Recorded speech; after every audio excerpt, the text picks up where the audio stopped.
Bible నుండి ఒక అధ్యాయం చదవటం కష్టం, కానీ ఎంతసేపైనా వాట్సాప్, ఇన్స్టాగ్రామ్ చూడటం చాలా ఇష్టం.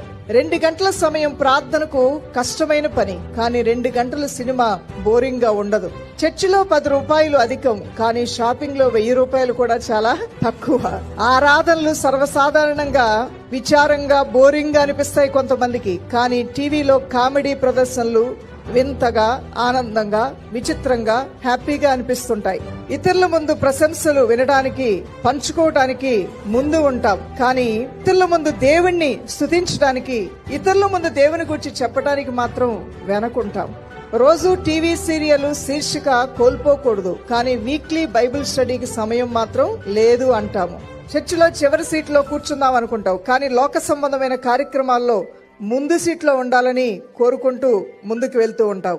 పాఠశాల లేదా కార్యాలయం కోసం సమయానికి వెళ్తాం, కానీ చర్చి సమావేశానికి లేటుగానే వస్తాం.